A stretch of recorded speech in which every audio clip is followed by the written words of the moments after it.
हर हर महादेव, जय भोले शंकर। आप सभी का मेरे इस YouTube चैनल पर एक बार फिर से बहुत बहुत स्वागत है। फाल्गुन मास महात्म्य के 18वें अध्याय में आज हम शिव महापुराण के कल वाले अध्याय को ही पूरा करेंगे, जिसमें सुत जी भस्म के स्वरूप का निरूपण और महत्व, शिव एवं गुरु शब्द की व्युत्पत्ति तथा शिव के भस्म धारण का रहस्य बताएंगे। आगे सुत जी कहते हैं कि विभूति 3 प्रकार की बताई गई है, लोका अग्नि जनित, वेदा अग्नि जनित और शिवा अग्नि जनित। लोका अग्नि जनित या लौकिक भस्म को द्रव्यों की शुद्धता के लिए लाकर रखें। मिट्टी, लकड़ी और लोहे के पात्रों की, धान्यों की, तिल आदि द्रव्यों की, वस्त्र आदि की तथा प्रयोषित वस्तु की भस्म से शुद्धि होती है। कुत्ते आदि से दूषित हुए पात्रों की भी भस्म से ही शुद्धि मानी गई है। वस्तु विशेष की शुद्धि के लिए यथा योग्य सजल अथवा निर्जल भस्म का उपयोग करना चाहिए। वेदा अग्नि जनित जो भस्म है उसको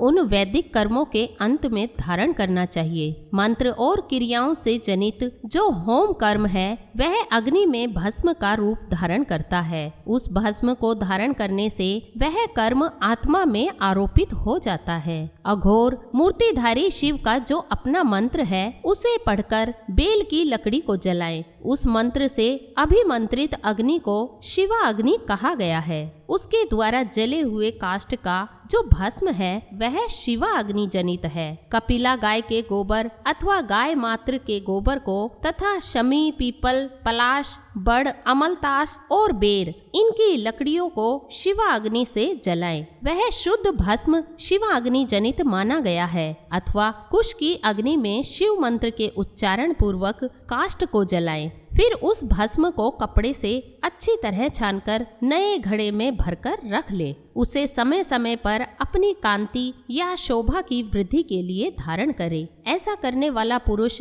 सम्मानित एवं पूजित होता है। पूर्व काल में भगवान शिव ने भस्म शब्द का ऐसा ही अर्थ प्रकट किया था। जैसे राजा अपने राज्य में सारभूत कर को ग्रहण करता है, जैसे मनुष्य शस्य आदि को जलाकर उसका सार ग्रहण करते हैं, तथा जैसे जठरा नल नाना प्रकार के भक्ष्य, भोज्य आदि पदार्थों को भारी मात्रा में ग्रहण करके जलाकर सारतर वस्तु ग्रहण करता और उस सारतर वस्तु से स्वदेह का पोषण करता, उसी प्रकार प्रपंच करता परमेश्वर शिव जी ने भी अपने में आधे रूप से विद्यमान प्रपंच को जलाकर भस्म रूप से उसके सार तत्व को ग्रहण किया है। प्रपंच को दग्ध करके शिव ने उसके भस्म को अपने शरीर में लगाया है।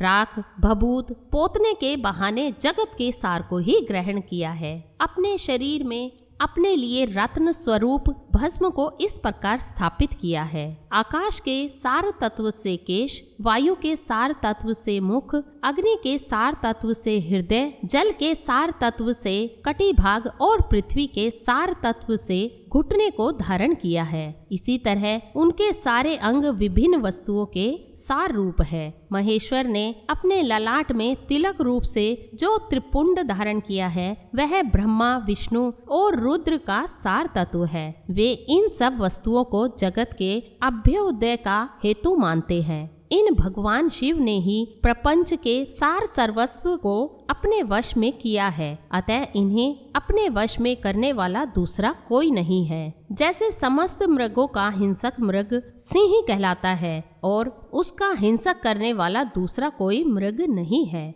अतएव उसे सिंह कहा गया है। शकार का अर्थ है नित्य सुख एवं आनंद, इकार का अर्थ है पुरुष और वकार का अर्थ है अमृत स्वरूपा शक्ति। इन सब का सम्मिलित रूप ही शिव कहलाता है। अतः इस रूप में भगवान शिव को अपना आत्मा मानकर उनकी पूजा करनी चाहिए। अतः पहले अपने अंगों में भस्म मले, फिर ललाट में उत्तम त्रिपुंड धारण करे। पूजा काल में सजल भस्म का उपयोग होता है और द्रव्य शुद्धि के लिए निर्जल भस्म का। गुणातीत परम शिव राजस आदि सविकार गुणों का अवरोध करते हैं, दूर हटाते हैं। इसलिए वे सबको गुरु रूप का आश्रय लेकर स्थित है। गुरु विश्वासी शिष्यों के तीनों गुणों को पहले दूर करके फिर उन्हें शिव तत्व का बोध कराते हैं, इसलिए गुरु कहलाते हैं। गुरु की पूजा परमात्मा शिव की ही पूजा है। गुरु के उपयोग से बचा हुआ सारा पदार्थ आत्म शुद्धि करने वाला होता है।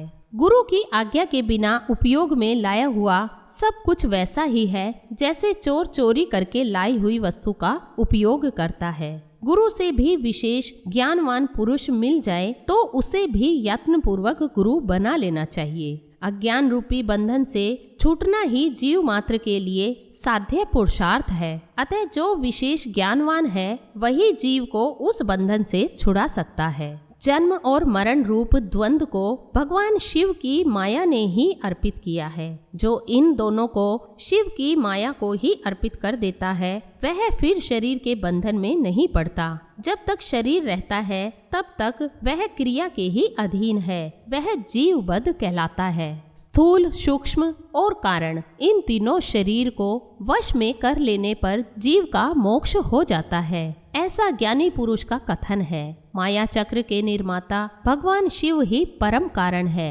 वे अपने माया के दिए हुए द्वंद्व का स्वयं ही परिमार्जन करते हैं। अतः शिव के द्वारा कल्पित हुआ द्वंद्व उन्हीं को समर्पित कर देना चाहिए। जो शिव की पूजा में तत्पर हो वह मौन रहे, सत्य आदि गुणों से संयुक्त हो तथा क्रिया, जप, तप, ज्ञान और ध्यान में से एक एक का अनुष्ठान करता रहे। ऐश्वर्य, दिव्य शरीर की प्राप्ति, ज्ञान का उदय, अज्ञान का निवारण और भगवान शिव के सामीप्य का लाभ, ये क्रमशः क्रिया आदि के फल हैं। निष्काम कर्म करने से अज्ञान का निवारण हो जाने के कारण शिव भक्त पुरुष उसके यथोक्त फल को पाता है। शिव भक्त पुरुष देश, काल, शरीर और धन के अनुसार यथा योग्य क्रिया आदि का अनुष्ठान करे। न्यायोपार्जित उत्तम धन से निवारण करते हुए विद्वान पुरुष शिव के स्थान में निवास करे।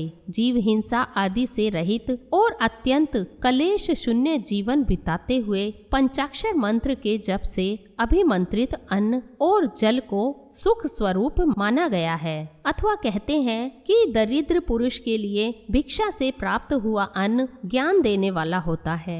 शिव भक्त को भिक्षान प्राप्त हो तो वह शिव भक्ति को बढ़ाता है। शिव योगी पुरुष भिक्षान को शंभु सत्र कहते हैं। जिस किसी भी उपाय से जहाँ कहीं भी भूतल पर शुद्ध अन्न का भोजन करते हुए सदा मौन भाव से रहे और अपने साधन का रहस्य किसी पर प्रकट न करे, भक्तों के समक्ष ही शिव के महात्म्य को प्रकाशित करे।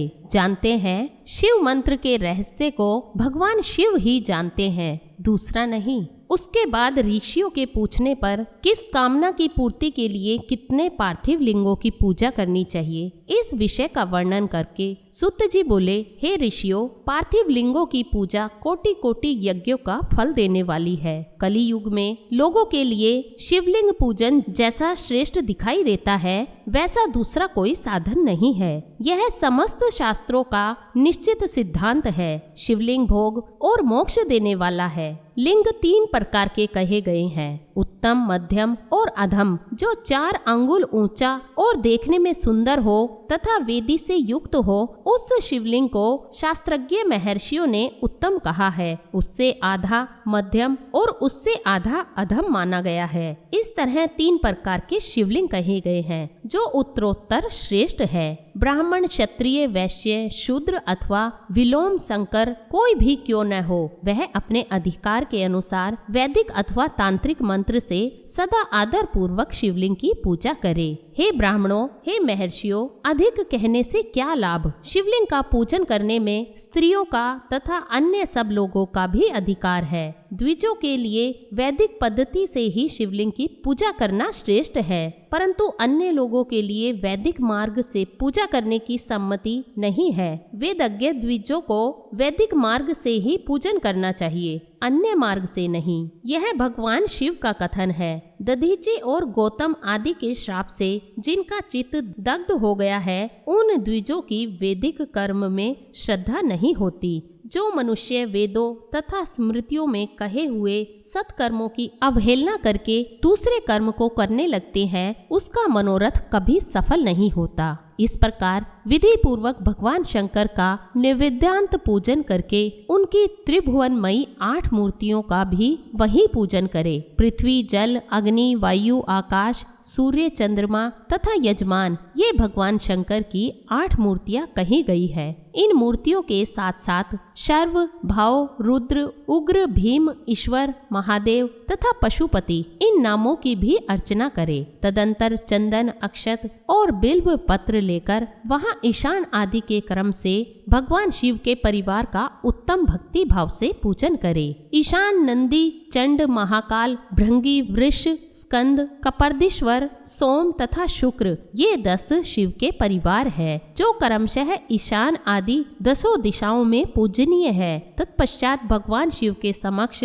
वीरभद्र का और पीछे कार्तिक मुख का पूजन करके विधि पूर्वक 11 रुद्रों का पूजन करे। इसके बाद पंचाक्षर मंत्र का जप करके शतरुद्रीय स्तोत्र का, नाना प्रकार की स्तुतियों का तथा शिव पंचांग का पाठ करे। तत्पश्चात परिक्रमा और नमस्कार करके शिवलिंग का विसर्जन करे। इस प्रकार मैंने शिव पूजन की संपूर्ण विधि का आदर पूर्वक वर्णन किया। रात्रि में देव कार्य को सदा उत्तराभिमुख होकर ही करना चाहिए। इसी प्रकार शिव पूजन भी पवित्र भाव से सदा उत्तराभिमुख होकर ही करना उचित है। जहाँ शिवलिंग स्थापित हो उससे पूर्व दिशा का आश्रय लेकर नहीं बैठना या खड़ा होना चाहिए, क्योंकि वह दिशा भगवान शिव के आगे या सामने पड़ती है। इष्ट देव का सामना रोकना ठीक नहीं। शिवलिंग से उत्तर दिशा में भी न बैठें, क्योंकि उधर भगवान शंकर का वामांग है, जिसमें शक्ति स्वरूपा देवी उमा विराजमान है। पूजक को शिवलिंग की पश्चिम दिशा में भी नहीं बैठना चाहिए, क्योंकि वह आराध्य देव का पृष्ठ भाग है। पीछे की ओर से पूजा करना उचित नहीं है। अतः अवशिष्ट दक्षिण दिशा ही ग्राह्य है, उसी का आश्रय लेना चाहिए। तात्पर्य यह है कि शिवलिंग से दक्षिण दिशा से उत्तराभिमुख होकर बैठे और पूजा करे। विद्वान पुरुष को चाहिए कि वह भस्म का त्रिपुंड लगाकर, रुद्र की माला लेकर और बिल्व पत्र का संग्रह करके ही भगवान शंकर की पूजा करे, इनके बिना नहीं। हे मुनिवरों, शिव पूजन आरंभ करते समय यदि भस्म न मिले तो मिट्टी से भी ललाट में त्रिपुंड अवश्य कर लेना चाहिए। ऋषि बोले, हे मुने, हमने पहले से यह बात सुन रखी है कि भगवान शिव का नैवेद्य नहीं ग्रहण करना चाहिए। इस विषय में शास्त्र का निर्णय क्या है, यह बताइए। साथ ही बिल्व का महात्म्य भी प्रकट कीजिए। सुत जी ने कहा, हे मुनियों, आप शिव संबंधी व्रत का पालन करने वाले हैं, अतः आप सबको शतशः धन्यवाद है। मैं प्रसन्नता पूर्वक सब कुछ बताता हूँ। आप सावधान होकर सुने। जो भगवान शंकर का भक्त है, बाहर भीतर से पवित्र और शुद्ध है, उत्तम व्रत का पालन करने वाला तथा दृढ़ निश्चय से युक्त है, वह शिव नैवेद्य का अवश्य भक्षण करे। भगवान शिव का नैवेद्य अग्राह्य है, इस भावना को मन से निकाल दें। शिव के नैवेद्य को देख लेने मात्र से भी सारे पाप दूर भाग जाते हैं। उसको खा लेने पर तो करोड़ों पुण्य अपने भीतर आ जाते हैं। आए हुए शिव नैवेद्य को सिर झुकाकर प्रसन्नता के साथ ग्रहण करे और प्रयत्न करके शिव स्मरण पूर्वक उसका भक्षण करे। आए हुए शिव नैवेद्य को जो यह कहकर कि मैं इसे दूसरे समय में ग्रहण करूंगा लेने में विलंब कर देता है, वह मनुष्य निश्चय ही पाप से बंध जाता है। जिसने शिव की दीक्षा ली हो, उस शिव भक्त के लिए यह शिव नैवेद्य अवश्य भक्षणीय है, ऐसा कहा जाता है। शिव की दीक्षा से युक्त भगवान शिव भक्त पुरुष के लिए सभी शिवलिंगों का नैवेद्य शुभ एवं महाप्रसाद है, अतः वह उसका अवश्य भक्षण करे। परंतु जो अन्य देवताओं की दीक्षा से युक्त है और शिव भक्ति में भी मन को लगाए हुए हैं, उनके लिए शिव नैवेद्य भक्षण के विषय में क्या निर्णय है, इसे आप लोग प्रेम पूर्वक सुने। हे ब्राह्मणों, जहाँ से शालिग्राम शिला की उत्पत्ति होती है, वहाँ के उत्पन्न लिंग में रस लिंग यानी पार्द लिंग में पाषाण रजत तथा सुवर्ण से निर्मित लिंग में देवताओं तथा सिद्धों द्वारा प्रतिष्ठित लिंग में, केसर निर्मित लिंग में, स्फटिक लिंग में, रतन निर्मित लिंग में तथा समस्त ज्योतिर्लिंगों में विराजमान भगवान शिव के नैवेद्य का भक्षण चंद्रायण व्रत के समान पुण्यजनक है। ब्रह्म हत्या करने वाला पुरुष भी यदि पवित्र होकर शिव निर्माल्य का भक्षण करके उसे सिर पर धारण करे तो उसका सारा पाप शीघ्र ही नष्ट हो जाता है। पर जहाँ चंड का अधिकार है वहाँ जो शिव निर्माल्य हो उसे साधारण मनुष्य को नहीं खाना चाहिए। जहाँ चंड का अधिकार नहीं है वहाँ के शिव निर्माल्य का सभी को भक्ति पूर्वक भोजन करना चाहिए। बाण लिंग यानी नर्मदेश्वर, लोह निर्मित यानी स्वर्णादि धातु में लिंग, सिद्ध लिंग यानी जिन लिंगों की उपासना से किसी ने सिद्धि प्राप्त की है अथवा जो सिद्धों द्वारा स्थापित है वे लिंग, स्वयंभू लिंग, इन सब लिंगों में तथा शिव की प्रतिमाओं यानी मूर्तियों में चंड का अधिकार नहीं है। जो मनुष्य शिवलिंग को विधि पूर्वक स्नान कराकर उस स्नान के जल का 3 बार आचमन करता है उसके कायिक, वाचिक और मानसिक तीनों प्रकार के पाप यहाँ शीघ्र नष्ट हो जाते हैं। जो शिव नैवेद्य पत्र, पुष्प, फल और जल अग्राह्य है वह सब भी शालग्राम शिला के स्पर्श से पवित्र ग्रह के योग्य हो जाता है। हे मुनीश्वरों, शिवलिंग के ऊपर चढ़ा हुआ जो द्रव्य है वह अग्राह्य है। जो वस्तु लिंग स्पर्श से रहित है अर्थात जिस वस्तु को अलग रखकर शिव को निवेदित किया जाता है, लिंग के ऊपर चढ़ाया नहीं जाता, उसे अत्यंत पवित्र जानना चाहिए। हे मुनिवरों, इस प्रकार नैवेद्य के विषय में शास्त्र का निर्णय बताया गया है। अब तुम लोग सावधान हो, आदर पूर्वक बिल्व का महात्म्य सुनो। यह बिल्व वृक्ष महादेव का ही रूप है। देवताओं ने भी इसकी स्तुति की है। फिर जिस किसी तरह से इसकी महिमा कैसे जानी जा सकती है। तीनों लोकों में जितने पुण्य तीर्थ प्रसिद्ध है वे संपूर्ण तीर्थ बिल्व के मूल भाग में निवास करते हैं। जो पुण्य आत्मा मनुष्य बिल्व के मूल में लिंग स्वरूप अविनाशी महादेव जी का पूजन करता है वह निश्चय ही शिव पद को प्राप्त होता है। जो बिल्व की जड़ के पास जल से अपने मस्तक को सींचता है वह संपूर्ण तीर्थों में स्नान का फल पा लेता है और वही इस भूतल पर पावन माना जाता है। इस बिल्व की जड़ के परम उत्तम थाले को जल से भरा हुआ देखकर महादेव जी पूर्णतः संतुष्ट होते हैं। जो मनुष्य गंध, पुष्प आदि से बिल्व के मूल भाग का पूजन करता है वह शिव लोक को पाता है और इस लोक में भी उसकी सुख संतति बढ़ती है। जो बिल्व की जड़ के समीप आदर पूर्वक दीपावली जलाकर रखता है वह तत्व ज्ञान से संपन्न हो भगवान महेश्वर में मिल जाता है। जो बिल्व की शाखा थामकर हाथ से उसके नए नए पल्लव उतारता और उनसे उस बिल्व की पूजा करता है वह सब पापों से मुक्त हो जाता है। जो बिल्व की जड़ के समीप भगवान शिव में अनुराग रखने वाले एक भक्त को भी भक्ति पूर्वक भोजन कराता है उसे कोटि गुना पुण्य प्राप्त होता है। जो बिल्व की जड़ के पास शिव भक्त को खीर और घृत से युक्त अन्न देता है वह कभी दरिद्र नहीं होता। हे ब्राह्मणों, इस प्रकार मैंने सागोपांग शिवलिंग पूजन का वर्णन किया है। यह प्रवृत्ति मार्गी और निर्वर्ती मार्गी पूजकों के भेद से 2 प्रकार का होता है। प्रवृत्ति मार्गी लोगों के लिए पीठ पूजा इस भूतल पर संपूर्ण अभिष्ट वस्तुओं को देने वाली होती है। प्रवर्त पुरुष